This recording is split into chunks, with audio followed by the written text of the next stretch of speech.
Reciban un fraternal saludo. Muchísimas gracias por ver este video que forma parte de una serie sobre el estudio de la Biblia de acuerdo a sus géneros literarios. Mi nombre es Samuel Marcano y soy vicerrector académico de Prometa, una institución cuyo objetivo es ayudarle a desarrollar sus dones, sus capacidades, el llamado que Dios le ha hecho a servirle, a través de herramientas para la comprensión de la Escritura, comprensión de la historia y de la Iglesia. Prometa es una plataforma virtual, así que puede llegar a donde usted está, totalmente accesible. Puede visitarnos en www.prometa.org y con todo gusto le vamos a atender y ayudar a desarrollarse como un ministro del Señor, para que el reino de los cielos pueda seguir extendiéndose. En esta ocasión estamos tratando el tema del estudio de la Biblia y sus géneros literarios. Ya acabamos de terminar una serie sobre la literatura poética, enfocándonos en el libro de los Salmos. Varios de estos videos ya fueron subidos a la plataforma de YouTube, Samuel Marcano, y allí pueden verlo y pueden bajarlo incluso a sus computadoras para su uso personal o el uso en la iglesia local. Con este video estamos iniciando una nueva serie sobre el estudio de los relatos bíblicos. Y se darán cuenta que el estudio de una poesía no es igual al estudio de un relato. En la poesía estamos buscando mayormente las figuras literarias, la manera como el autor arregló los versos, las estrofas, cómo se relacionan unas con otras. Y esos son los elementos claves que buscamos en una poesía, en un salmo en particular. Sin embargo, en los relatos estamos buscando otros elementos.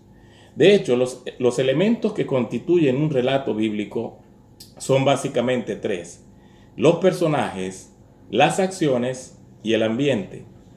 Los personajes son esos elementos que el narrador utiliza.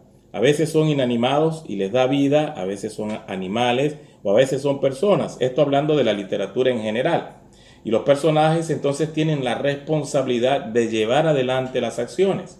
En el caso de los relatos bíblicos, son personas, porque son relatos auténticos, tienen que ver con realidades ocurridas y que en este caso el autor nos está transmitiendo. Las acciones son una serie de interrelación entre los personajes que genera lo que se conoce como una trama, que es esa secuencia de movimientos que tiene un inicio, tiene un momento en que existe un conflicto o un nudo. Luego hay un clímax donde se supone que algo va a pasar, algo bueno o algo malo. Y enseguida viene un desenlace, una forma como el nudo es disuelto y la trama llega a un desahogo de la tensión formada. Y los lugares, que es el tercer elemento dentro de un relato, tienen que ver con los sitios o el ambiente donde los personajes se mueven. Entonces fíjense que estos tres elementos son los elementos que el intérprete debe considerar cuando estudia un relato. Dentro del estudio de la escritura añadimos a esos tres elementos también el estudio panorámico del libro. ¿En qué libro nos encontramos? ¿Cómo el autor de ese libro desarrolla su temática?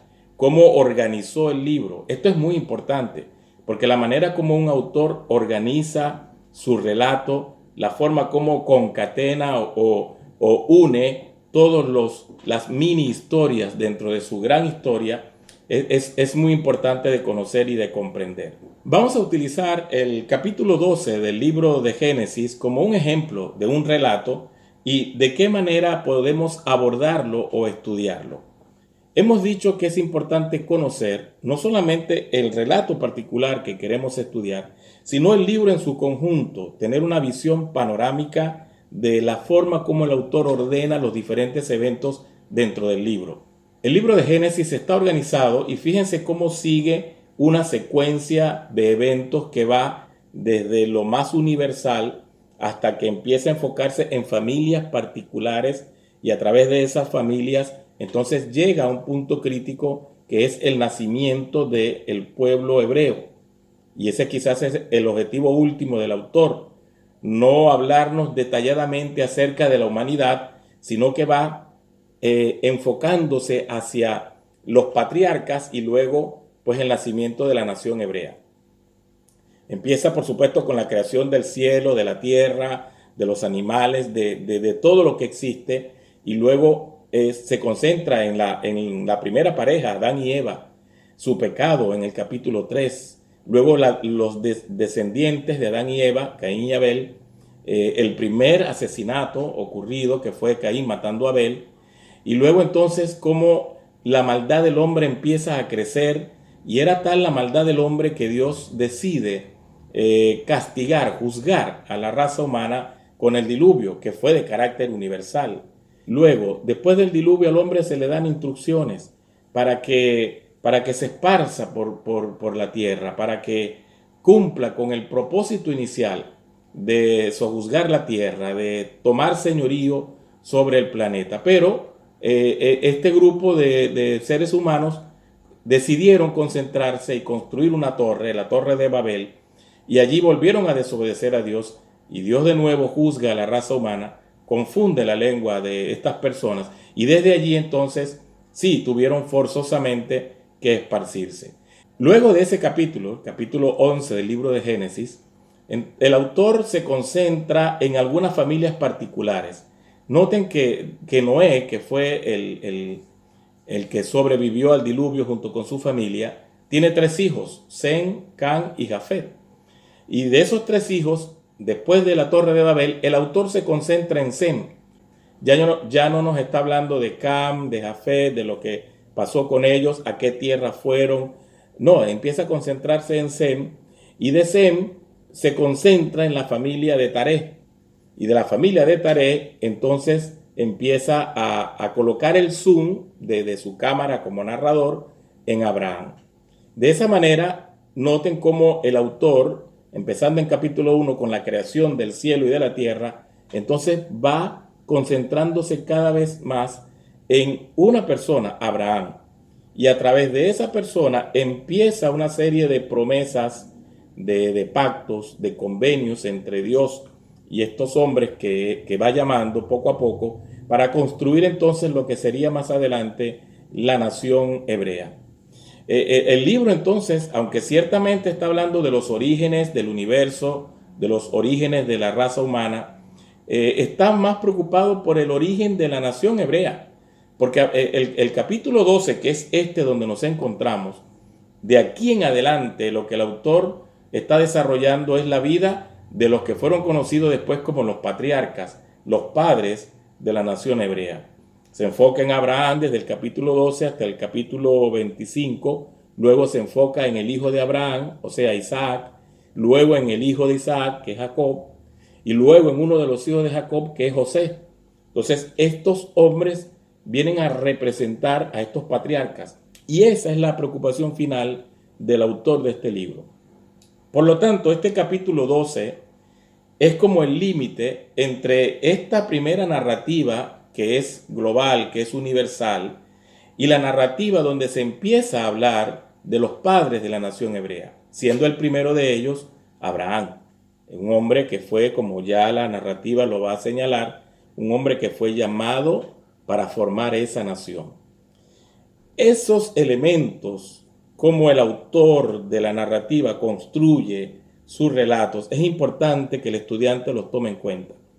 Cómo los hechos se van entrelazando. ¿Cuál es la temática general que el autor está presentando?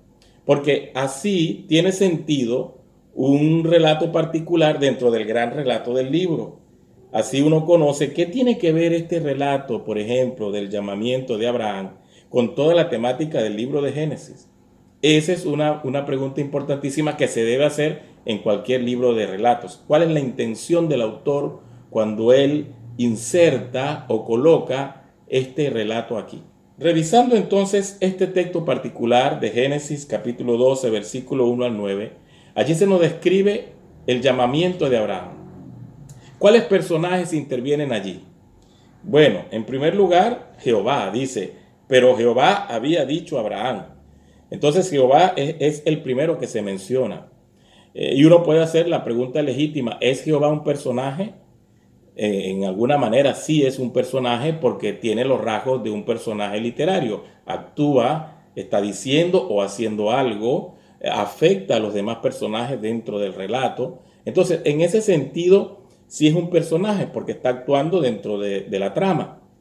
Pero en otro sentido, Jehová o Dios no puede ser considerado como un personaje común y corriente, porque sus atributos divinos, omnisciente, omnipresente, omnisapiente, lo hacen un ser más allá de todo análisis común y corriente que se le aplica a un personaje literario. Dios está presente en todos los relatos bíblicos, y cuando no se le menciona de manera objetiva o explícita, está detrás de la escena, moviendo para que ocurra todo de acuerdo a su voluntad. Así que Jehová como personaje no se puede analizar como cualquier otro personaje. Siempre hay que tomar en cuenta más bien sus atributos divinos y saber que Él está allí en la escena de manera explícita, como en este caso, o si no está allí mencionado, está detrás de las cámaras, como diría uno hablando en el argot de la televisión. Está allí presente de alguna u otra manera, moviendo los hilos de la historia para que ésta busquen o lleguen a un fin determinado por Él. Jehová aparece aquí hablando con Abraham y dándole una orden en versículo 1. Vete de tu tierra y de tu parentela y de la casa de tu padre, a la tierra que te mostraré. Esa es la orden de Jehová para Abraham. Y luego en los versículos 2 y 3 hay una promesa. Se le dice a Abraham algo que va a ocurrir si él obedece esta instrucción de salir de su tierra y de su parentela. Dice, haré de ti una nación grande, te bendeciré, engrandeceré tu nombre y serás bendición. En el versículo 3 dice entonces, bendeciré a los que te bendijeren y a los que te maldijeren, maldeciré. Y serán benditas en ti todas las familias de la tierra. Entonces noten que versículos 2 y 3 son las promesas que Dios le hace a Abraham y el versículo 1 es el llamado. Ahí el personaje que está actuando es Jehová. Pero cuando llegamos al versículo 4, entonces el autor se enfoca en Abraham y dice, y se fue Abraham como Jehová le dijo. Entonces ya el personaje que aparece en escena sería Abraham. Yo recomiendo que cuando estudien un personaje utilicen por lo menos dos herramientas que son importantes. Una, el diccionario bíblico. Hay una gran variedad de diccionarios bíblicos disponibles en el mercado que usted puede utilizar y allí puede ubicar el nombre del personaje o de la persona que está investigando. Los diccionarios por lo general sintetizan una gran cantidad de información acerca de su nombre, el significado incluso de su nombre, su nacimiento, sus padres, los principales hechos relacionados con esta persona, tanto en el Antiguo como en el Nuevo Testamento, si fuera el caso. Entonces nos dan una síntesis bastante buena, una biografía muy completa de los personajes o las personas que intervienen en la escritura. Otra herramienta es la concordancia bíblica, que es una herramienta que nos ordena las palabras más importantes que están en la Biblia según los textos donde aparecen. Entonces, en una concordancia uno puede buscar, por ejemplo, en este caso, la palabra Abraham, y van a aparecer todos los versículos, tanto del Antiguo como del Nuevo Testamento, que mencionan a Abraham. Esa es otra forma de estudiar a un personaje bíblico, y esta es una manera más inductiva o más directa, donde usted mismo puede leer cada versículo donde se menciona y construir así una especie de biografía del personaje. Son dos maneras útiles las dos. Por supuesto, consultar el diccionario es mucho más rápido que hacerlo a través de la concordancia, pero ambas son importantes. Ahora, igual hacemos con cualquier personaje que se mencione en un relato. Se dan cuenta que en el versículo 4 se menciona a Abraham, pero también se menciona a Lot. Dice, y se fue Abraham como Jehová le dijo, y Lot fue con él. Entonces este es otro personaje que se menciona acá, igual se debe estudiar, se debe analizar. En el versículo 5 se menciona otro personaje, dice, tomó pues Abraham a Sarai, su mujer. Ese otro personaje, igual que como hicimos con los anteriores, se estudia, bien sea en un diccionario o bien sea a través de una concordancia. Los personajes dentro de un relato pueden ser personajes claves porque están actuando o personajes de referencia, no porque estén actuando dentro de la trama, sino porque son mencionados o referenciados, como es el caso aquí de Lot y de Sarai. Igual en el versículo 6, al final del versículo 6, la última cláusula del versículo 6, dice, y el cananeo estaba entonces en la tierra. Este es otro tipo de personaje porque no se trata de una persona particular, sino más bien como de un pueblo. Entonces son personajes representativos de un conglomerado, en este caso étnico, los cananeos. Es otro tipo de personaje que también se puede investigar en los diccionarios. Entonces, los personajes, es muy importante que usted como intérprete de la escritura los estudie, los analice, revise sus movimientos, sus acciones principales dentro de la obra, su carácter, qué de su carácter se refleja aquí en el relato, qué de sus creencias y convicciones. Todos esos elementos se deben revisar. Un segundo elemento importante cuando analizamos el relato, en este caso este relato en particular, es lo que llamamos la trama o el desarrollo de las acciones. Aquí básicamente lo que tratamos de ver es qué es lo que está ocurriendo dentro del relato, qué es lo que está pasando, cómo empiezan a moverse estos personajes y cómo ocurre el desarrollo de esas acciones. Entonces, en primer lugar, vemos a Jehová hablándole a Abraham. El texto dice, pero Jehová había dicho a Abraham. Y es interesante la forma como el verbo es traducido aquí en Reina Valera, había dicho. Es decir, ya Jehová le había encomendado a Abraham esta orden. Probablemente se la dio en la tierra de Ur. Y esto lo dice el autor porque justamente el párrafo anterior, los versículos 27 al 32 del capítulo 11, narran la travesía de Taré, el padre de Abraham, que va desde Ur hasta Harán. Taré salió a Canaán, pero se detuvo en Harán, allí se quedó, allí murió, y entonces luego el autor conecta ese evento diciendo, pero ya Jehová le había dicho a Abraham que saliera de Ur y fuera hasta Canaán, tratando de decirnos, Abraham ya tenía una instrucción específica. Antes de que Taré tomara esta decisión de irse hasta Harán, ya Dios le había dicho a Abraham, sal de tu tierra. Eso es lo que quiere decir el autor cuando en el versículo 1 del capítulo 12 dice, Jehová le había dicho a Abraham. Entonces vemos este primer movimiento dentro de la trama, Jehová habiéndole dicho a Abraham que saliera de su tierra y de su parentela, le había dado esta instrucción con estas promesas añadidas. En el versículo 4 comienza otro tipo de acción, que es la respuesta de Abraham al llamamiento de Jehová. Jehová lo llama y en el verso 4 entonces empieza el autor a plantearnos otra serie de eventos relacionados con Abraham. Nos dicen que Abraham se fue como Jehová le había dicho, nos da la edad, que es un dato importante porque nos está diciendo que Abraham no era un jovencito cuando esto pasó, tenía 75 años. Eso podría ser una limitación. Al igual que la otra limitación de su esposa Sarai, que era estéril, porque siendo Abraham de 75 años y siendo su mujer estéril, ¿cómo se iba a cumplir estas promesas que Dios les había dado? Estos son elementos importantes que utiliza el autor o el narrador para decirnos que no iba a ser fácil para Abraham tomar esta decisión.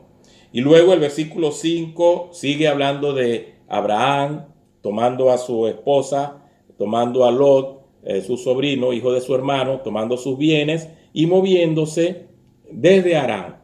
Y noten cómo termina el versículo 5, dice, salieron para ir a tierra de Canaán y a tierra de Canaán llegaron.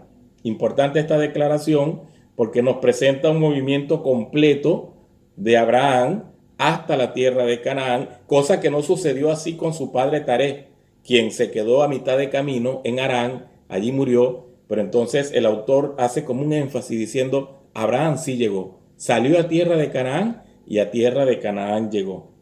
Luego, por supuesto, el verso 6 sigue enfocándose en Abraham y su viaje, su peregrinar, diciendo que estuvo en Siquén, en el encino de More, y el cananeo estaba entonces en la tierra, una referencia importante a los peligros que podía estar enfrentando Abraham una tierra desconocida, gente pagana, gente que no tenía temor a Dios, que era idólatra, que era politeísta, y Abraham entonces en medio de esas personas que ya estaban allí en la tierra.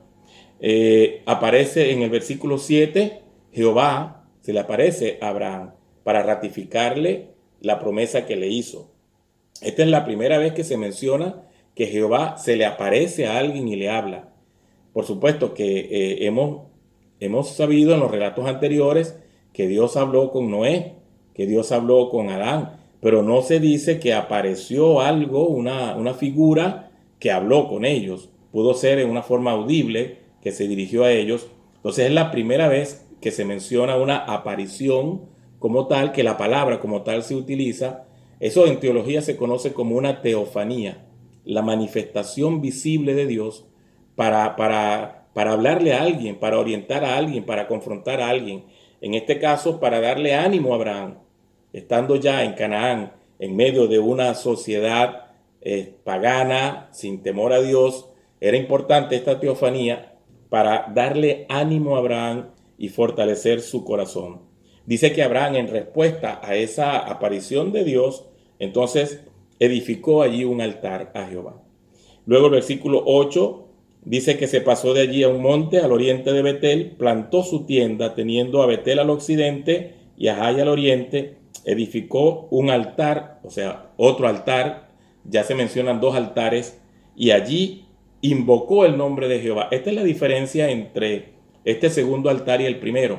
En el primero él solamente levanta el altar, pero aquí añade que invocó el nombre de Jehová. Este verbo invocar tiene que ver con predicar, con proclamar. Es decir, estamos viendo ahora a un Abraham que tomó fuerzas y ahora está compartiendo su fe monoteísta, su fe en Jehová, el Dios que se le apareció. Está compartiendo esa fe con las personas a su alrededor, sin temor, porque, ojo, está en medio de un pueblo pagano que pueden tomar represalias en contra de él, porque está hablando prácticamente de que Jehová es su Dios, a diferencia de los otros dioses paganos que tenían estos pueblos. Y luego el versículo 9 nos habla que Abraham partió caminando hacia el Negev, que es la parte sur de Canaán, y allí entonces el relato termina. Entonces fíjense cómo hay realmente en este relato dos escenarios básicamente. El escenario en que Jehová le instruye a Abraham, le ordena a Abraham salir con una serie de promesas que Dios le está ofreciendo, y luego cómo Abraham responde a ese llamado, partiendo para Canaán, llegando a Canaán, y sus primeros pasos en Canaán, que incluye una teofanía o una manifestación de Dios. Esta es la forma como se construye la trama en este relato. Dos bloques fundamentales: el llamado de Abraham, versículos 1 al 3, y luego la respuesta en obediencia de Abraham, versículos 4 hasta el 9. Y por supuesto, personajes, la trama o las acciones y los lugares que se mencionan. Y claro que se mencionan algunos lugares. Se menciona Harán, que fue ese sitio intermedio a donde Taré llegó, Taré, el padre de Abraham, que salió de Ur de los Caldeos y llegó hasta Harán. Taré realmente quería llegar hasta Canaán, porque así lo dice en el capítulo 11, el versículo 30 dice: mas Sarai era estéril, no tenía hijos. El 31: y tomó Taré a Abraham su hijo, y a Lot, hijo de Harán, hijo de su hijo, y a Sarai, su nuera, mujer de Abraham, y salió con ellos de Ur de los Caldeos para ir a la tierra de Canaán. Así nos dice el versículo 31. Sin embargo, no llegaron, murió allí Taré. Pero Abraham sí cumplió, sí terminó su periplo y llegó al objetivo. Se menciona también, por supuesto, Siquén. En el versículo 6 se dice que llegó a Siquén hasta el encino de More o Moré, como lo tienen algunas versiones. Y luego en el versículo 8 se menciona a Betel y a Jai, que eran dos ciudades. Ahora, ¿cómo uno estudia estos lugares? Bueno, otra vez, está la herramienta del diccionario bíblico, muy útil. Hay diccionarios incluso especializados en estas ciudades. Hay un diccionario arqueológico de la Biblia que uno puede consultar. Allí se mencionan estas ciudades. Hay incluso mapas que ilustran el lugar donde quedaban. Y algunos diccionarios incluyen información sobre qué ciudades hoy en día representarían a esta ciudad que se menciona en la Biblia. Entonces, como verán, hay información bastante valiosa en estas fuentes bibliográficas que uno puede consultar. En algunas de nuestras Biblias, en la parte final, están unos mapas, una colección de 10 o 12 mapas donde aparecen estos viajes, los viajes de Abraham, la tierra de Canaán en el tiempo de los patriarcas, y allí aparecen algunas veces estas ciudades que se mencionan acá. Uno las puede consultar allí, ver la distancia entre una y otra, y así tiene una idea más o menos importante de lo que a lo que el autor se refiere. Entonces es importante también tomar en cuenta, estudiar los sitios mencionados. Algunos de estos sitios tienen importancia también teológica. Por ejemplo, estos dos altares que construyó Abraham, este que construyó en Siquén y este que construyó entre Betel y Jai, más adelante, siglos más adelante, llegaron a ser centros religiosos, centros espirituales para el pueblo hebreo, lugares donde el pueblo estableció allí centros de adoración para Jehová. Entonces, de alguna manera, el autor nos está diciendo que estos lugares empezaron aquí con Abraham, que fueron un acto de obediencia y de adoración. Y bueno, luego la trascendencia que estos sitios tuvieron en la historia es bueno tomarla en cuenta. Luego de estudiar estos elementos importantes en una narrativa, los personajes que están actuando, las acciones que están desarrollando y en qué lugares está sucediendo este evento, entonces nos hacemos las preguntas acerca de la enseñanza central de ese relato. ¿Qué nos está comunicando este relato? ¿Qué nos está diciendo? Y noten que básicamente tiene que ver con el llamado de Dios a una persona para hacerlo instrumento de bendición. Porque Dios quiere llamar a Abraham, no para que Abraham recibiera una bendición solamente él. Claro que iba a recibir él una bendición, pero más allá de eso, Abraham va a ser un instrumento para que todas las naciones, dice al final del versículo 3, que todas las familias de la tierra pudieran ser bendecidas en la persona de Abraham. Notamos a un Dios planeando una forma de llegar a todas las naciones, de llegar a ellas para bendecirlas. Y el instrumento sería Abraham. Dios quiere redimir a todas las naciones. Dios quiere redimir a la humanidad y quiere que ese plan pueda ser ejecutado por personas de carne y hueso como tú y como yo.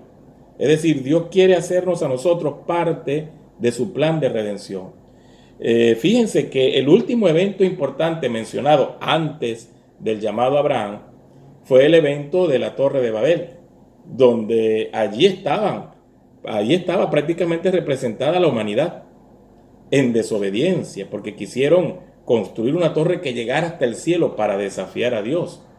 Dios confundió sus lenguas. Allí empezaron los idiomas, según la Biblia, y entonces fueron esparcidos, no porque ellos quisieron esparcirse, sino en contra de su propia voluntad, porque la barrera del idioma no les permitió comunicarse. Pero ya esas naciones esparcidas necesitaban ser alcanzadas por la mano de Dios. Y Dios tenía que utilizar a una persona, Abraham, para que él pudiera luego ser de bendición a esas naciones esparcidas, a esas naciones que estaban en pecado porque estaban en desobediencia, alejadas de Dios. Abraham sería el instrumento para alcanzarlas. Entonces, un primer punto y un primer gran elemento dentro de esta narrativa: Dios quiere redimir a la raza humana y busca personas que estén dispuestas a participar de este plan de redención. Un segundo elemento importante, la importancia de la fe y la obediencia. Porque si bien es cierto que Dios tiene un plan de redención, también es cierto que se necesita de personas dispuestas a tener fe, a creer en ese plan y a participar activamente de ese plan. En el caso de Abraham, él le creyó a Dios.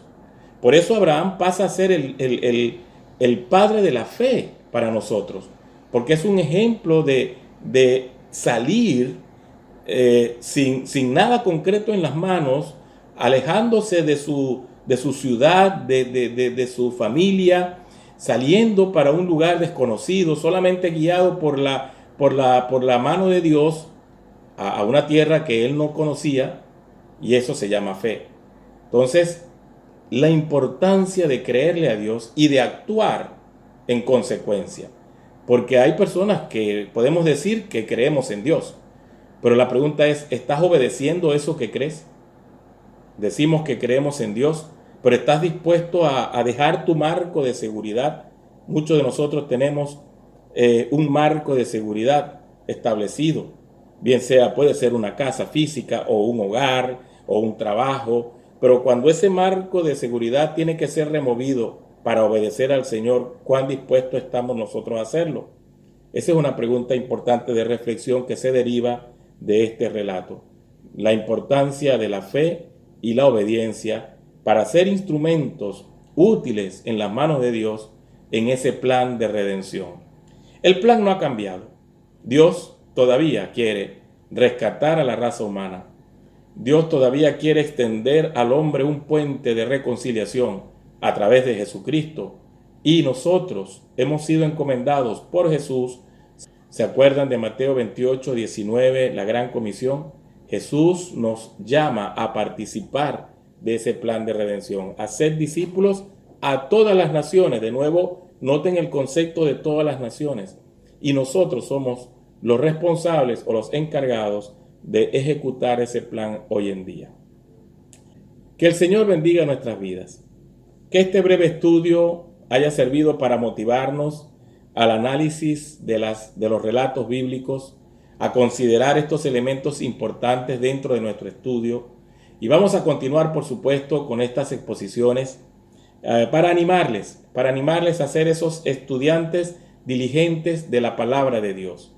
De nuevo, mi nombre es Samuel Marcano, mi correo que también está a la orden, samuelmarcano77@hotmail.com, y también, por supuesto, no dejen de visitarnos en www.prometa.org, donde vamos a ofrecerles estas herramientas y muchas más para el correcto estudio de la Escritura.